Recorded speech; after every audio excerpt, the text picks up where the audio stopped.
Bonsoir, bonjour bien-aimés, que le Seigneur vraiment puisse vous bénir encore en ce jour. Et j'aimerais vous apporter un message venant du Seigneur sur le choix de vie. Parce que les choix vont déterminer notre avenir. Le mauvais choix détermine un avenir calamiteux et le bon choix détermine un avenir heureux. Tout dépend du choix que nous allons faire dans la vie. Et souvent, il nous arrive de choisir ce que nous allons manger, de choisir les habits que nous allons mettre, de choisir même notre coiffure, de choisir le lieu du travail, de choisir le quartier, de choisir là où nous allons habiter, de choisir là où nos enfants vont aller à l'école, de choisir nos amis, nos proches, nos connaissances, et nous choisissons tout.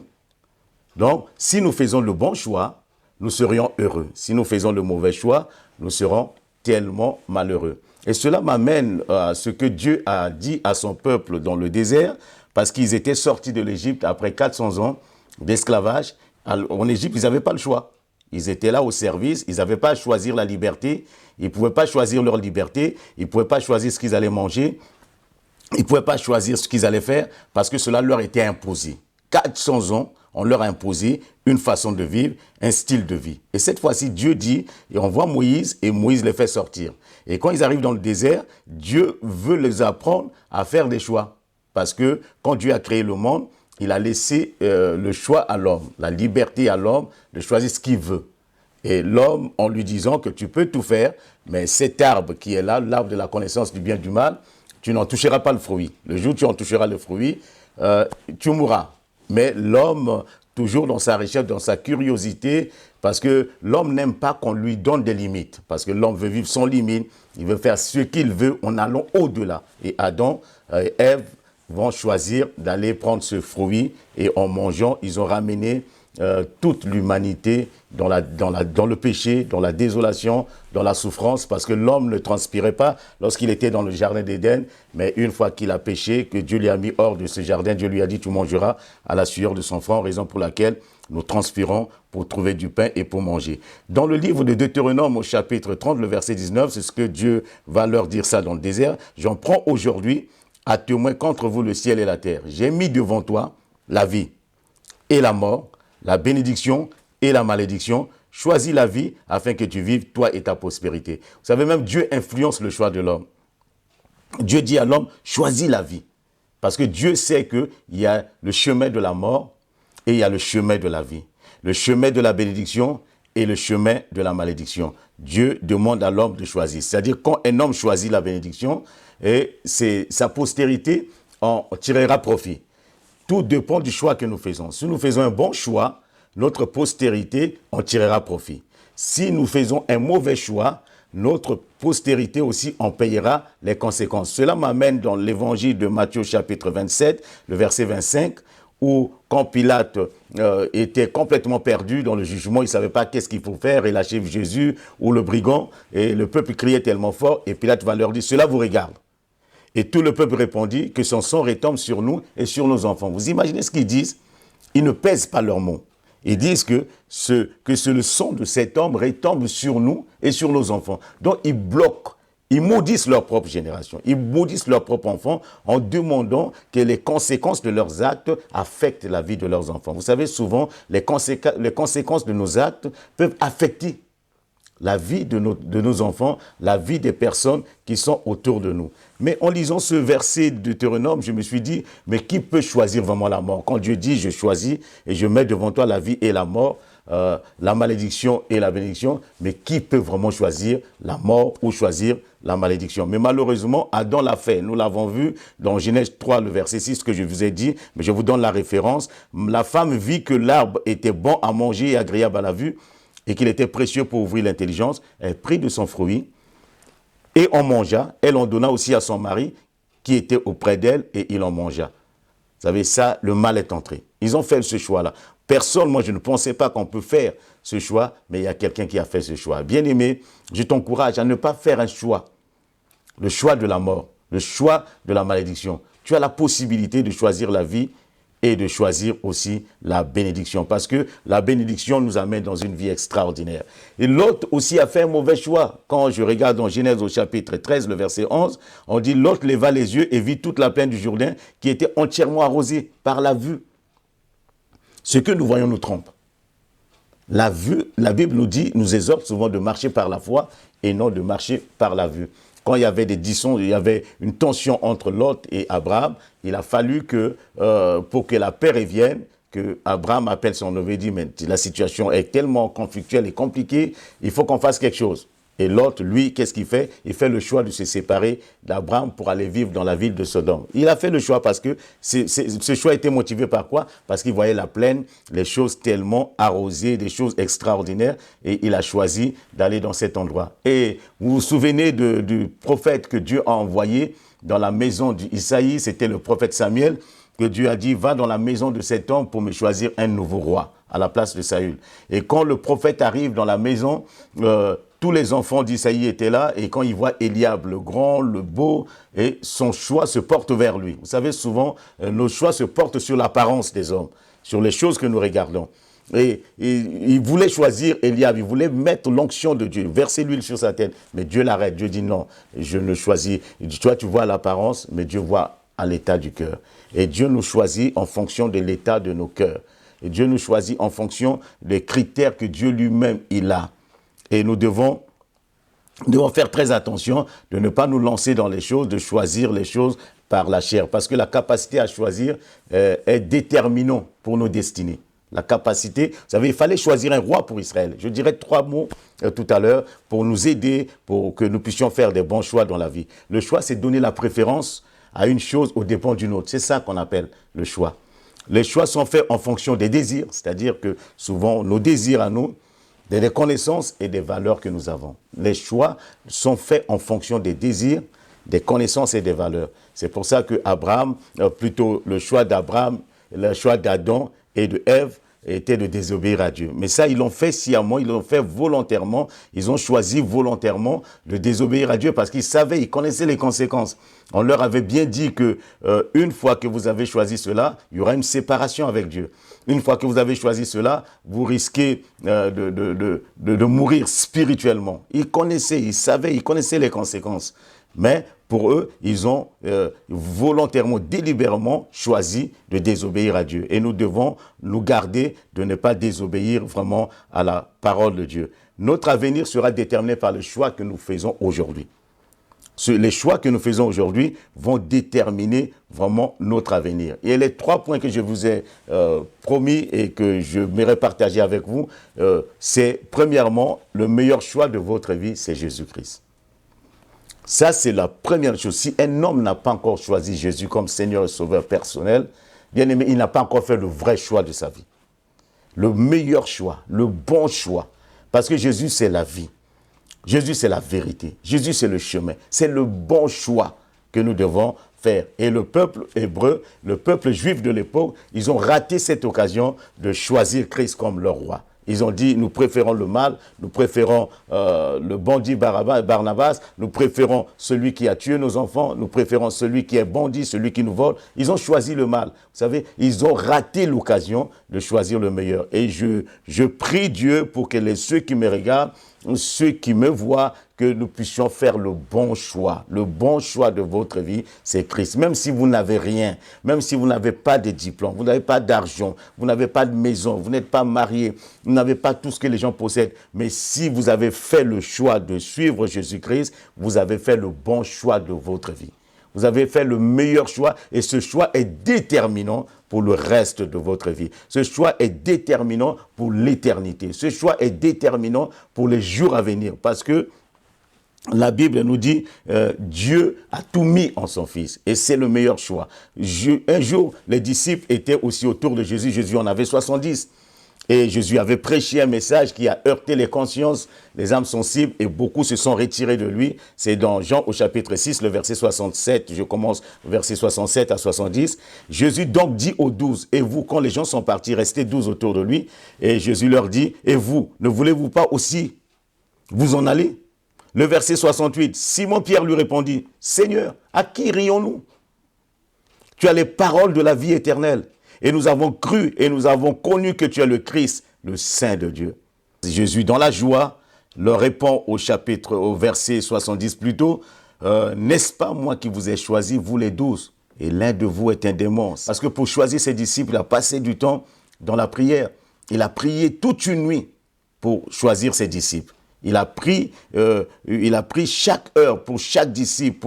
Et ce n'était pas des gens qu'il a choisis au hasard. Et Dieu ne choisit pas au hasard. Si Dieu nous a choisis, parce que Dieu sait que nous avons une destinée. Si Dieu nous a choisis, parce que Dieu sait ce qu'il va faire avec nous. Si Dieu nous a choisis, parce que Dieu sait que nous passerons l'éternité avec lui. Et c'est pour ça que Dieu est venu nous chercher. Bien-aimés, à de nombreux tournants de la vie, nous devons faire très attention aux choix que nous faisons. Soit c'est le désir de la chair, soit c'est la pression des autres ou les circonstances de la vie, mais nous devons toujours opter pour la parole de Dieu. Nous ne devons pas nous laisser impressionner par les gens, ni sous la pression des personnes, ni par les désirs de la chair, mais nos choix doivent être basés sur la parole de Dieu. Et nous devons toujours faire très très attention à la parole de Dieu. Lorsque nous écoutons la parole de Dieu, cela doit déterminer le choix que nous faisons. Le deuxième point, nous devons choisir un bon leader et le suivre. Pourquoi je dis un bon leader? Vous savez, partout dans le monde, il y a chaque année, chaque 5 ans ou 7 ans dans les pays, les populations vont voter, choisir quelqu'un qui va les conduire pour les 5 ans à venir ou pour les 7 ans à venir. On choisit toujours celui qui va diriger, celui qui va conduire, celui qui va nous amener. Même dans ce choix-là, nous devons faire très attention et surtout, nous les chrétiens, nous devons prier pour que Dieu nous oriente, pour que Dieu nous montre, pour que Dieu nous conduise, pour que Dieu nous dirige à choisir les bonnes personnes qui feront la bonne politique et qui peuvent aussi nous permettre de vivre en paix. C'est pour ça que la Bible nous dit, priez pour votre ville, priez pour votre pays, afin que vous meniez une vie paisible. Ça, c'est le devoir du chrétien de pouvoir prier. Et nous devons faire très très attention aussi de faire le bon choix, de choisir les personnes qui peuvent nous conduire, les personnes qui peuvent nous diriger. Et cela, nous pouvons regarder dans 1 Roi au chapitre 1, le verset 5 à 8.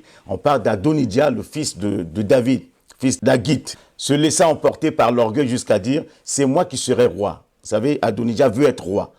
Et il se procura un char et des cavaliers et 50 hommes qui couraient devant lui.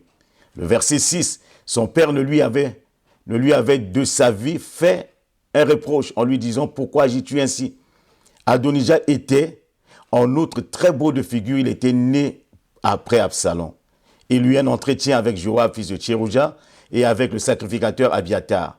Ils embrassèrent son parti. Vous imaginez, Adonijah se lève et veut être roi. Il décide d'être roi. Son père est encore vivant, son père David. Son grand frère, nous connaissons ce qui s'est passé avec son grand frère, Absalom, qui est mort par la révolte, par la rébellion, et il a été tué même par le même Joab que Adonijah veut se mettre ensemble.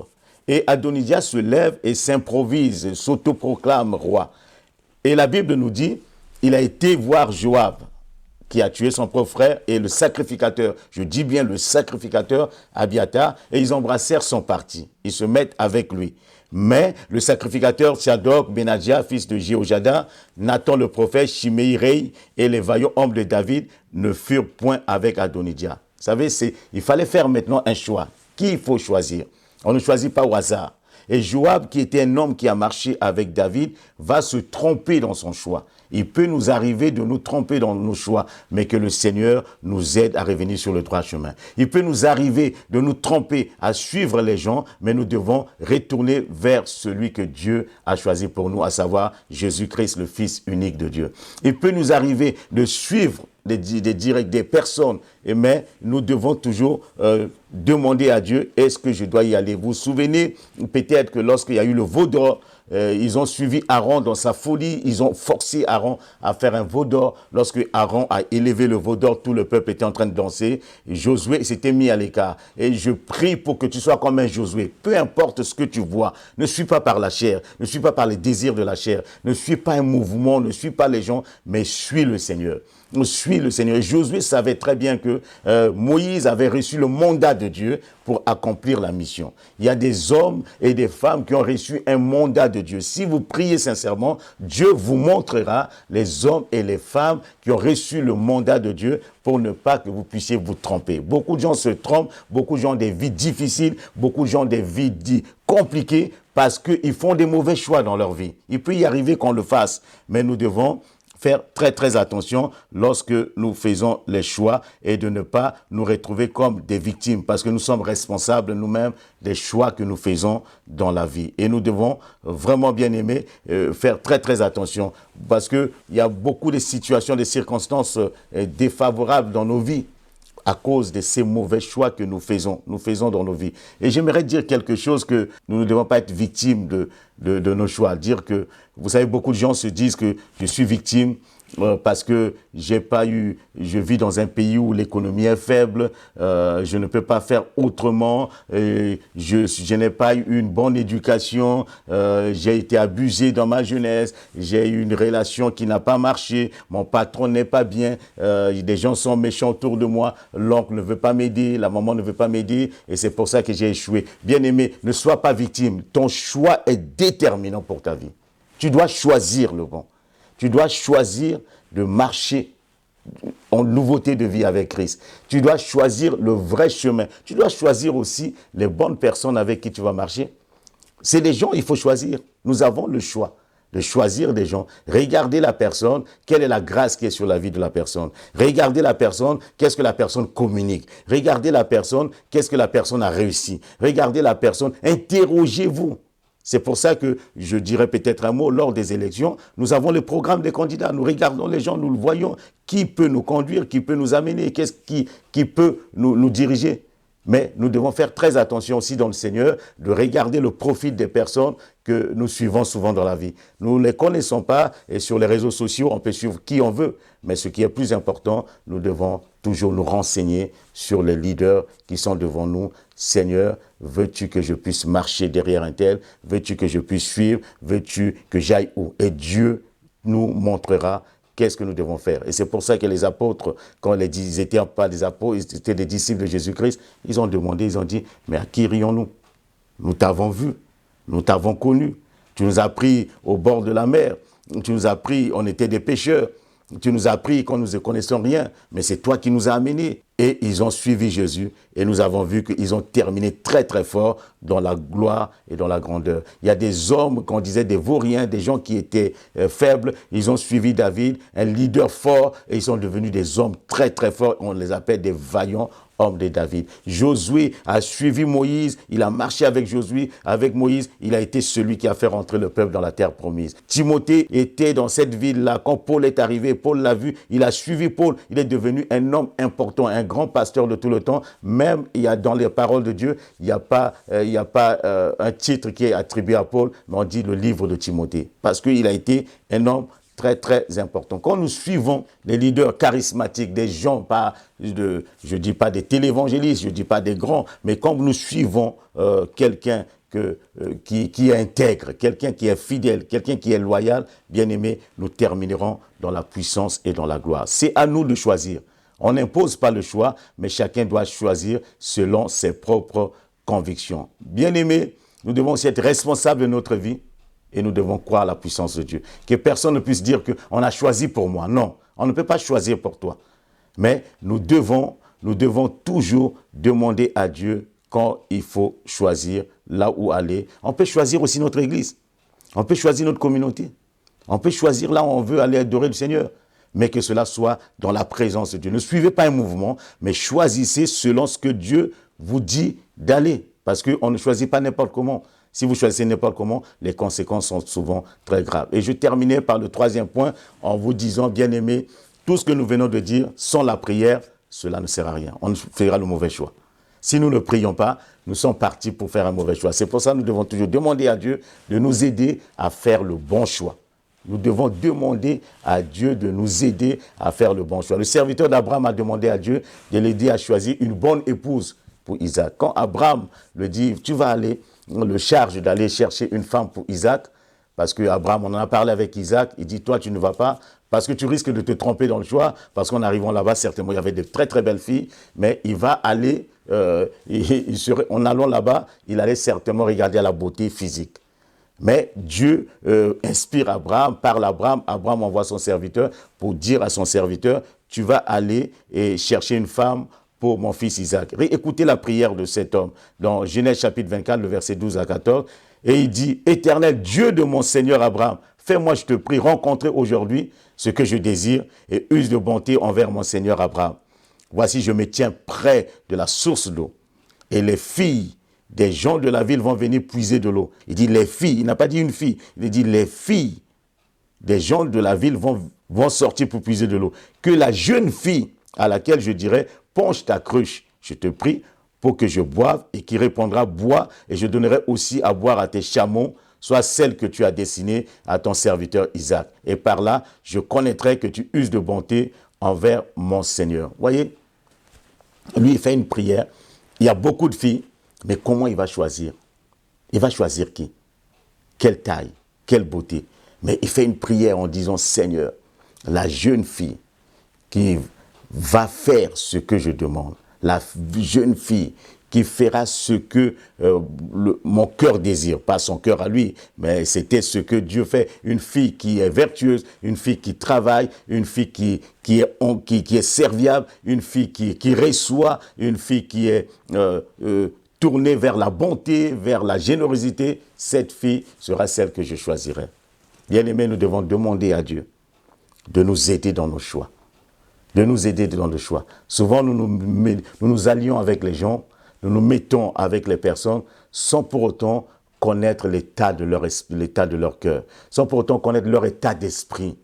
Et quelqu'un a dit qui s'assemble se ressemble. C'est pour ça que beaucoup de difficultés, de souffrances dans la vie des gens, parce qu'on se met, on choisit la beauté, on regarde tout ce qui brille, on court derrière, mais on ne regarde pas la beauté du cœur. Certes, tu ne peux pas regarder la beauté du cœur de quelqu'un, mais Dieu est capable de te révéler la beauté du cœur de la personne. C'est pour ça que dans la vie est un choix. Et ce choix, Dieu nous aide aussi à faire les bons choix. J'ai dit, il y a 3 choix importants dans nos vies que nous devons faire. Si nous ratons, si nous n'arrivons pas à faire ces choix, bien aimé, notre vie sera un échec.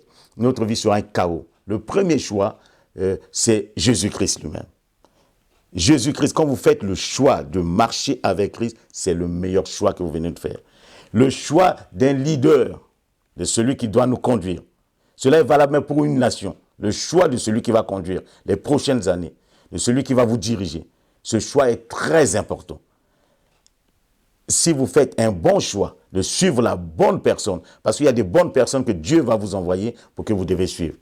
Si vous faites le choix, il y a Jésus, il y a aussi quelqu'un que vous devez suivre, que Dieu va mettre sur vos chemins pour que vous puissiez suivre. Et le choix de votre partenaire, la personne qui va vous accompagner. Quand je parle de partenaire, je pense aussi à des célibataires qui sont là et qui n'ont peut-être pas de partenaire, mais le choix des amis, le choix des proches, le choix des gens qui sont autour de nous, ce choix-là est très important. Si vous arrivez à faire ce choix dans la prière avec Dieu, votre vie, elle est bénie, vous êtes bénis et le Seigneur a mis devant vous, je dirais, le chemin de la vie qui conduit à la bénédiction, à la gloire, à l'excellence et à l'élévation. Je souhaite, je prie pour toi que le chemin est spacieux, la porte grande ouverte qui conduit à la mort, tu ne puisses pas choisir cette porte. Choisis la porte étroite, même si elle n'est pas agréable à tes yeux, même si elle n'est pas bien. Mais si c'est Dieu te montre de prendre cette porte, passe par là et tu croiseras le chemin de la vie. Les grandes portes, souvent, se retrouvent dans l'impasse. Les gens ont choisi des grandes portes, ils se sont retrouvés dans l'impasse. Mais il y a des gens qui ont choisi la porte montrée par Dieu, ils sont arrivés. Et Dieu a ouvert un chemin devant toi pour ton excellence et pour ta vie. Tu ne retourneras pas encore en Égypte, mais tu dois avancer dans le chemin de la vie que Dieu a tracé devant toi. Bien-aimé, c'est à toi de jouer, c'est à toi de choisir ce que tu veux faire. Tu veux choisir là où tu veux vivre, tu veux choisir la vie, tu peux choisir le bonheur, tu peux choisir de réussir, tu peux choisir d'avancer, tu peux choisir d'être en bonne santé, tu peux choisir de prospérer. Tout ne dépend que de toi et de ton choix, mais demande au Seigneur de pouvoir t'aider par la prière. C'est pour ça que nous allons prier pour demander au Seigneur de nous aider dans les choix que nous faisons, le choix des amis, le choix de là où nous allons vivre et le choix de nos proches. Seigneur, nous te prions, aide-nous à faire le bon choix. Nous recommandons, nous avons des choix à faire dans la vie. Souvent, nous sommes au carrefour de notre vie. Nous ne savons pas s'il faut aller à gauche, à droite, avancer ou reculer, avec qui marcher. Mais Seigneur, nous t'avons choisi comme Seigneur et Sauveur personnel. En te choisissant, nous sommes convaincus que nous avons fait le bon choix. Nous avons choisi le bon chemin. Nous avons choisi la vérité et nous avons choisi la vie. Merci parce que en te choisissant, tout le reste est garanti. En ton nom seul soit toute la gloire. Nous t'avons ainsi prié, Père. Amen. Que le Seigneur vous bénisse.